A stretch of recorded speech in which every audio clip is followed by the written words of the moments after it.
If you look up the meaning of pessimism, there are two English definitions of pessimism.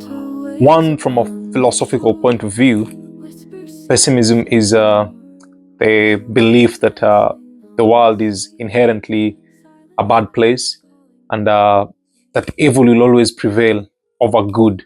The other definition of pessimism is the tendency to always imagine the worst possible outcome in a given situation. Now, I'm talking about the second pessimism, which is again the tendency to always imagine the worst possible outcome in a given situation. Why do I talk about pessimism? I believe that the best way to measure someone's potential is by quantifying how much they're losing by inaction. To me, that is true potential. If you say that, what's your potential? If you think of it from that angle, then I think everything changes.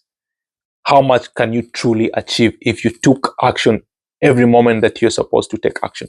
Yeah, for sure, definitely. There is a possibility that with every action that you take, the two possible outcomes. You could fail or you could win. But what if you win?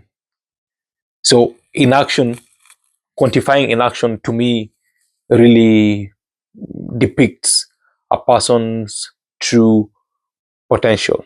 Pure hell drives action, and you can always get away with rationalization of situations. You get into a situation, but instead of taking real action, you decide to maneuver it by some clever tricks.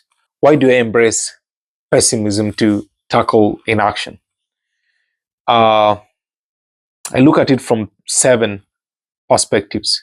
One is imagine the worst possible outcome of you taking that action. Put it in a scale of 1 to 10. You don't have to do this physically, but just scale it up in your head.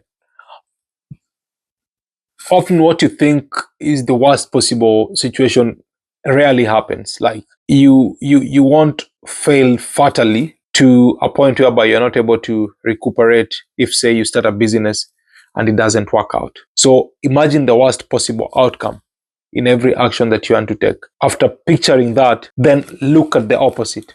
What is the worst possible outcome of your inaction? Now, that is the power of pessimism. If you look at every situation that way, I believe this is able to trigger you to take the next action. Now, this pushes me to point number 2. Assuming you take the action that you want to take and things go haywire, they don't work out, what steps could you take to get yourself up on your feet again? Chances are that you are able to recuperate quicker than you imagine. How could you get things back in control? Have this in your action plan. Action number 3, what are the outcomes or benefits of both temporary and permanent of more probable scenarios? We've spoken about this partly in action number 1. But again, this is looking at it, the upside and the downside of your situation. Like, what's the opportunity cost? What am I losing by not taking action? Quantify this. Number 4, what are you putting off out of fear? What are you avoiding to do because you are afraid of taking action? Some of the most successful people in the world are the ones that are always willing to take difficult conversations, because by taking this action that many people are afraid to do, they're able to make decisions that are able to be on the upper percentile of human beings in the world.